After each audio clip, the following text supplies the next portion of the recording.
ክብርት ወይዘሮ አዳነች ይሄን ፋይርሳይድ ቻት ለማድረግ እድል ስለሰጡኝ በጣም አመሰግናለሁ። እንግዲህ የከተማ አስተዳደሩ በጣም ብዙ ትኩረት የሚሹ በርካታ ተፎካካሪና ውስብስብ አጀንዳዎች አሉበትና በእነዚህ ሁሉ መሃል የቀዳማይ ልጅነትን ዋነኛ የትኩረት አጀንዳው የርሶም የሌጋሲ ግብ አድርገው ያስቀመጡት ለምንድን ነው? እሺ አመሰግናለሁ። እርግጥ ነው በጥያቄው እንደተነሳው በርካታ ውስብስብ ጥያቄዎች እንዲሁም ደግሞ የቆዩ የከተማው አጀንዳዎች ጊዜን ያስቆጠሩ ዘመንን የተሻገሩ የህዝብ የልማት የማህበራዊ ፍትህ የመሳሰሉ ጥያቄዎች አሉ። በሌላ በኩል ደግሞ በየጊዜው ከእድገት ከለውጥ ጋራ እያደጉ የጨመሩ የሚመጡ የነዋሪው ጥያቄዎች አሉ። ሶስተኛ ለመጪው ትውልድም የመዘጋጀት ጉዳይ አለ። አራተኛ ደግሞ ድንገቴዎች አሉ። በድንገት የሚገጥሙን በድንገት የሚያጋጥሙን አጀንዳዎችም አሉ። እንግዲህ እንደ መሪ እኔ እነኚህን ሁሉ በአንድ ጊዜ ለመፍታት ጥረት ማድረግ የለብኝም። የትኛውን ስትራቴጂካሊ የትኛውን ችግር ብንፈታ ጥያቄ ብንመልስ ሌሎች ጥያቄዎች አብረው መመለስ ይችላሉ የሚለውን ስትራቴጂክ ጉዳዮች ለይቼ እነኛ ላይ ትኩረት አደርጋለሁ። በሁለተኛ ደረጃ ቀጥሎ መምጣት ካለባቸው ለውጦች አንፃር ለመጪው ትውልድ መዘጋጀት አገርን ለመገንባት እጅግ በጣም ወሳኝ መሆናቸውን ትኩረት በማድረግ መጪውን ትውልድ ሁኔታ ደግሞ የሚወስኑት የዛሬ ህፃናት ናቸው። የዛሬ ህፃናት ላይ ከፍተኛ ትኩረት ካደረግን ሳይንሱም እንደሚለው ከሰራን ሀገር ትገነባለች። እንደዚህ ዛሬው ስብስብ ናቸው የምንላቸው ትልልቅ ችግሮችን እየተከመሩ አይሄዱ ከወዲሁ እየተፈቱ የሚሄዱና ችግርን መፍታት ብቻ ሳይሆን ሀገርን መገንባት የሚችሉ በርካታ አእምሮዎችና ብቃቶችን ማግኘት የምንችለው ህፃናት ላይ ኢንቨስት ካደረግን ነው። ህፃናት ላይ ኢንቨስት ያደረግነው በብዙ እጥፍ ነገ እንደሚከፍለን በማመን ህፃናትን ቅድሚያ ሰጥተናል። ደግሞ እኔ እንደናትም ህፃናት ላይ ኢንቨስት ማድረግ ምን ያክል ለውጥ ሊያመጣ የሚችል ከህይወት ተሞክሮ ጭምር የማውቀው ስለሆነ ለህፃናት ቅድሚያ ሰጥተናል። ዋና የሌጋሲ ጎልም አድርጌ የመረጥኩበት ምክንያት ይሄ ነው። በጣም እናመሰግናለን። እንግዲህ ክብርት ወይዘሮ አዳነች መጀመሪያ የነገሩኝን መቼም አልረሳውም። በአዲስ አበባ ከተማ ታሪክ የመጀመሪያዋ ሴት ከንቲባ ነውና ሴት ከንቲባ ሆኜ ከተማዋን ለልጆች ምቹ ለእናቶች ምቹ ካላረኩ ምንድነው የዚህ ስልጣን ጥቅሙ የሚል ነበር የነገሩኝና ይሄን አሁን በተግባር ማሳየት ከመረጡት ግብም አንፃር ትኩረት አድርጎ መሄዶ በጣም የሚያስመሰግን ነው። ክብር ከንቲባ እንደው ይሄን ራዕዮትን ለማሳካት በጣም አምቢሽየስ የሆኑ አጀንዳዎችን ቀርጸው ነበር። ለምሳሌ 5000 የሚደርሱ አዳዲስ የፓረንታል ኮችስን አሰልጥኖ መቅጠር፣ ከ12000 በላይ የልጆች መጫወቻ ቦታዎችን ለመገንባት፣ ከ1000 በላይ የዴይ ኬር ሴንተሮችን በከተማ ውስጥ ለማቋቋም እና ሌሎች እንደዚህ መሰል በጣም ትልልቅ ግቦችን አስቀምጠዋል እና ይሄን ለማሳካት ምን አይነት ስርዓት ነው የዘረጉት? ይሄን ያስቀመጡትን የተለጠጠ ግብ ለማሳካት እንዲያስችል ምንድነው ሲስተም የዘረጉት?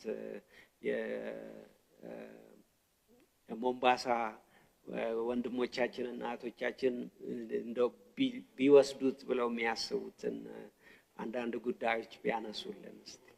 እንግዲህ አዲስ አበባን ህጻናትን ለማሳደግ ምቹዋ እና ተመራጯ የአፍሪካ ከተማ ለማድረግ ትልቅ ግብ ለማሳካት ስርዓት በጣም ወሳኝ ነው። ይህንን ስርዓት ለመዘርጋት መጀመሪያ ያደረግነው ቤዝላይን ሰርቬይ የአዲስ አበባ ህጻናቶች አጠቃላይ የእድገት ደረጃቸው ምን ላይ ነው የሚገኘው የሚለውን ቤዝላይን ሰርቬይ አደረግን። ቤዝላይን ሰርቬው ሁለት ነገር ነው ያስረዳናል። አንደኛ የእድገት ደረጃው ያለበትን ደረጃ ያስረዳናል። በሌላ በኩል ደግሞ የችግሮቹ መንስኤዎች ምን እንደሆኑ የሚያስረዳ ነው። ሁለተኛ ያደረግነው ይሄንን ቤዝላይን ሰርቬይ መነሻ በማድረግ ትራንስፎርማቲቭ የሆኑ እቅዶችን ማቀድ ነው። ትራንስፎርማቲቭ የሆነ ኮምፕሬሄንሲቭ የሆነ እቅድ አቀድን። እሱን እንዴት መቼ እንደምናሳካው ደግሞ በዝርዝር ተግባር ደግፈን በፍኖተ ካርታ አዘጋጀ ነው አመላከትን። ለሱ የሚያስፈልግ ደግሞ ስትራቴጂክ የሆኑ ሊደርሺፕ እና ጽህፈት ቤቶች እንዲኖሩ የማድረግ ስራ ነው የሰራነው።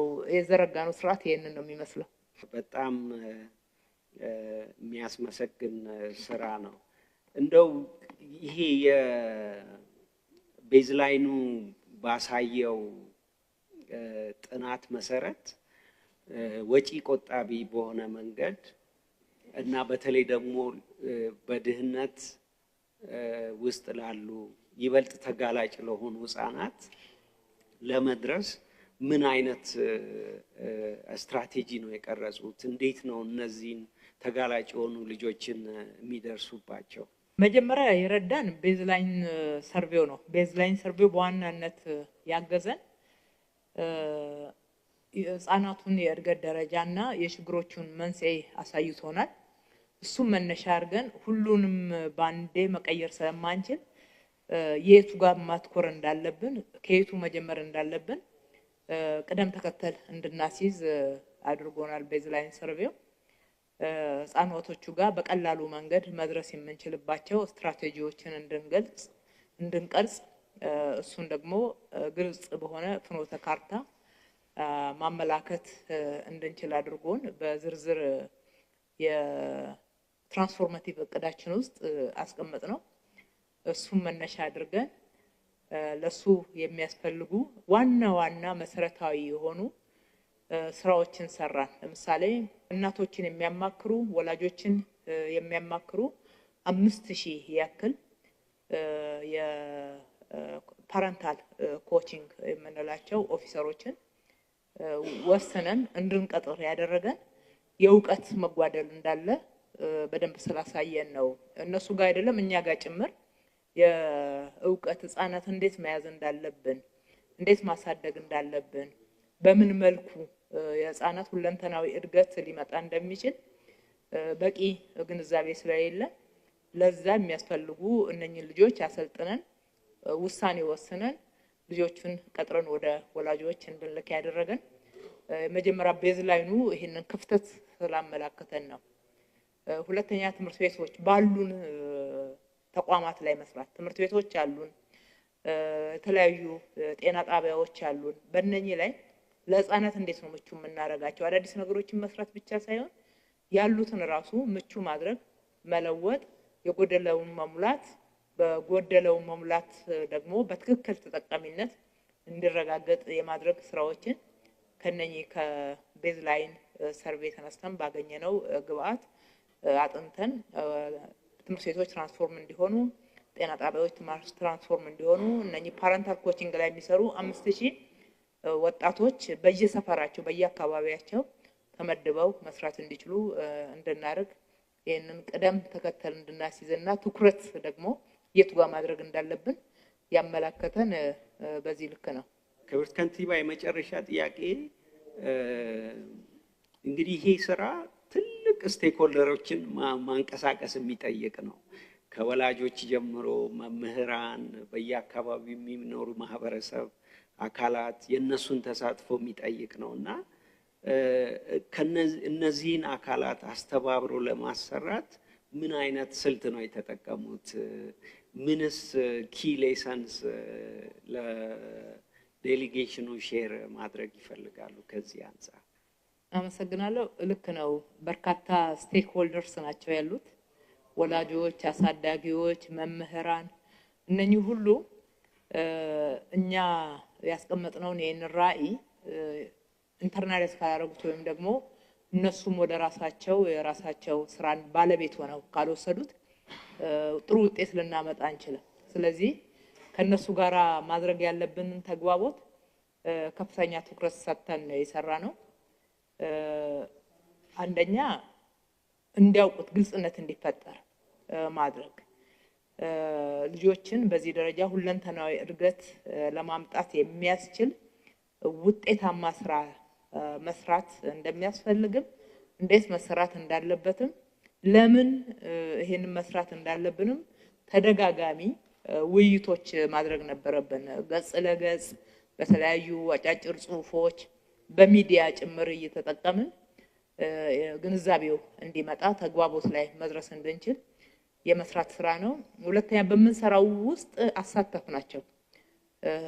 እኛ እየሰራን ለነሱ ማስረዳት ማስተማር ሳይሆን አብረን እንድንሰራ ማድረግ፣ እነሱ ባለቤት ሆነው ስራውን እንዲሰሩት የማድረግ ነው። መምህራኖች በየትምህርት ቤቱ ብንሄድ ባለቤት ሆነው ነው የሚሰሩት። የህፃናት ክፍሎች በየጤና ጣቢያ ስንሄድ ባለቤት ሆነው ነው የሚሰሩት።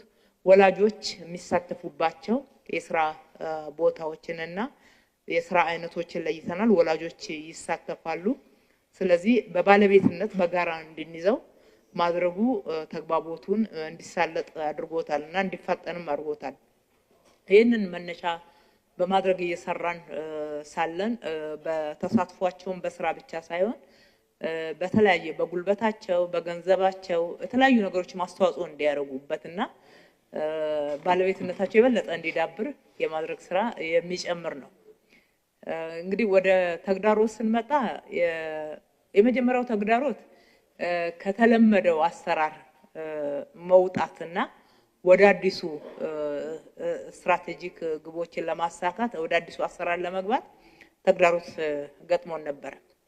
በተለይም በትምህርት ቤቶች ተማሪዎች ህፃናት በተለመደው ህፃናትን የማስተማር ዘዴ ሳይሆን በጨዋታ ቢማሩ ነው የተሻለ የሚረዱት፣ የሚገባቸው፣ ፈጣን የሚሆኑት፣ የተሻለ እድገት የሚያመጡት የሚለውን ለማስረዳት በጣም ጊዜ ወስዶብናል። ይሄንን አምነው ለመቀበልም ከመምህራኖች ጭምር ገጥሞናል ማለት ነው። የተለያየ ተግዳሮት ህፃናት በጨዋታ ሲማሩ ጊዜ እንዳባከኑ፣ ጊዜያቸው እየባከነ እንደሆነና በደንብ ወደ ትምህርት እንዳላተኮርን ህፃናትን ማጫወት ብቻ ያደረጋችሁት ብለው ያነሳሉ። ያ ጨዋታ ትምህርት እንደሆነ ለመቀበል የተቸገሩበት ጊዜ ነበረና ይሄንን አስቀድመን እኛ ራሳችንን አዘጋጅተናል። ይሄ ሊገጥመን እንደሚችል ራሳችንም አምነን ወደዚህ ለመግባት የፈጀብን ጊዜ አለና ስለዚህ ያንን በውጤት ማሳየት፣ ሁለተኛ በተግባር መምራት፣ ራሳችን የተናገርነውን ሆነን መገኘት፣ የተናገርነውን ተግብረን መገኘት። ምንም ነገር ይሄንን እናደርጋለን እንዲህ አይነት ውጤት ይመጣል ብለን በተናግረን ለነሱ ሰተን የምንመለሰው ነገር የለም። ፕራክቲካል እናደርገዋለን። የ1000 ህፃናት ማቆያ እንገነባለን ካልነውስ በተባለው አመት በየአመቱ ብሬክዳውን ነበረን ሰርተን እያሳየናቸው ነው። በተለያዩ ሰፈሮች ውስጥ የህፃናት መጫወቻ እንዲኖር ህፃናትን ሁለንተናዊ እድገት ያመጣል ያልነውን በተግባር ሰርተን እያሳየናቸው እነሱንም እያሳተፈን ነው። ህፃናት በጨዋታ ሲማሩ ሊያመጡ የሚችሉትን ለውጥ ቤዝላይን ሰርቬው ላይ መጀመሪያ ህፃናቱ የሚገኙበትን የእድገት ደረጃ አይተን እሱን ኮሙኒኬት አድርገነው ስለነበረ አሁን ደግሞ እያመጡ ያሉትን ለውጥ ዶክተር ቅድም አንተም ስታነሳው እንደነበረው መጀመሪያ ስናጠና የነበሩበት 40% አካባቢ አሁን ከእጥፍ በላይ አድጎ የታየውን ይሄንን ደረጃ በደረጃ 3% ሲያድግ 4% 10% ሲያድግ ኮሙኒኬት እናደርጋለን ማለት እንነግራለን። እነሱም ያሉ ልጆቻቸው ላይ የመጣ ያለው ለውጥ በደስተኝነት በጨዋታ ነገሮችን በፍጥነት የመረዳት በተግባር የታጀበ ስለሆነ ኮሙኒኬሽናችንን ጠንካራና ውጤታማ እንዲሆን አድርጎታል። ተግዳሮቶችንም ቶሎ እንድንቀርፍ ረድቶናል። በጣም እናመሰግናለን። የመጨረሻ ጥያቄ ነበር ያልኩት ልክ ዶክተር ከበደን ሳየው የአፍሪካ ሴንተር ፎር ኤርሊ ቻይልድሁድ ዴቨሎፕመንት ትስላለኝ ይሄ ፕሮግራም እንዲሳካ ከስትራቴጂክ ፕሮግራም ማኔጅመንት ኦፊሱ ጋር በመሆን ዴሊጌሽኑን ሆስት እያደረጉልን ያሉት እነሱ ናቸውና እንደው ስለዚህ ስላቋቋሙት ሴንተር ኦፍ ኤክሰለንስ ያሉትን ቪዥን በከተማው በኢትዮጵያ በአህጉሩ ምን ቢና ቢጫወቱ ይሻላል ብለው እንደሚያስቡ ለሞምባሳ ባልደረቦቻችንም ሼር ቢያደርጉልን ጥሩ ነው። መልካም። ይሄ የልቀት ማዕከል በጣም ትልቅ ለውጥ ያመጣል። ስራዎቻችን በእውቀት በመረጃ በጥናት መደገፍ መቻል ይኖርባቸዋል። ይሄንን ለማድረግ ደግሞ በሌሎቹ ስራዎች ውስጥ እያካተትን እንደው በተጨናነቀ ፕሮግራም ውስጥ የሚሰራ ሳይሆን ትኩረት ያስፈልጋል። ራሱን የቻለ ትኩረት ራሱን የቻለ ጽህፈት ቤት እንዲኖረው ተደርጎ ማዕከሉ ተቋቁሟል። ማዕከሉ ለኢትዮጵያ ብቻ አይደለም። መጀመሪያ እንደ ኢትዮጵያ ጀመርን። የኢትዮጵያ ከተሞችም መተው ይሄንን ኢኒሺዬቲቭ የቀረጹና ወደ ሀገር ደረጃም ያደገ ስለሆነ እዚህ የምናሰለጥንበት ፕሮግራሙን የሚመሩበትን ዕውቀትና መረጃ የሚያገኙበት ማዕከል እንዲሆን ተደርጓል። ነገር ግን ቅድም በንግግሬ በመክፈቻ እንኳን ደህና መጣችሁ በሚለው ንግግሬም እንዳነሳሁት አፍሪካውያን በጋራ መስራት አለብን። የባከነ ጊዜ አለን። ከፊታችን ያለው ጊዜ ደግሞ እንዲባከን እድል መስጠት የለብንም። አሁን እጅ ለእጅ ካልተያያዝን እስከዛሬ በአፍሪካ ላይ የነበረው ችግር ይቀጥላል። የኛ ልጆች የሚቀጥለው ትውልድ ህፃናት ይሄንን መሸከም የለባቸው። ስለዚህ የአፍሪካ ልቀት ማዕከል እንዲሆን አድርገናል። የኢትዮጵያ ሳይሆን የአፍሪካ ልቀት ማዕከል ቅድም ዶክተር አንተም ስታነሳ የተለያዩ አፍሪካ ሀገራት ይሄንን ኢኒሺዬቲቭ ወስደው እየሰሩበት ነው። ስለዚህ እንደ አፍሪካ የሚያገለግል አንድ ልቀት ማዕከል ሆኖ ለአፍሪካ ልጆች ዕውቀት፣ መረጃ፣ የምርምር ውጤቶች የሚገኙበትና እርስ በርሳችን የምንረዳዳበት የምንማማርበት ከአንድ ቦታ ብቻ አይደለም ልምድ የምናገኘው እርስ በርሳችን። ዛሬ ከአዲስ አበባ ያለውን ልምድ ለሞምባሳ እህትና ወንድሞቻችን እናካፍላለን። ነገ ከሞምባሳ እንማራለን፣ ከሌሎች የአፍሪካ ሀገራት እንማራለን። ከአንድ የምንገናኝበትና የተለያዩ ስልጠናዎችና ልምዶቻችንም ደግሞ የምንከፋፈልበት የሚያስተሳስረን ማዕከል መኖሩ የበለጠ ውጤታማ ያደርገናልና የኛ ብቻ ሳይሆን የአፍሪካውያን ነው የሞምባሳዎችም ማዕከል ነውና ማዕከሉን ተገልገሉበት ማለት እወዳለሁ።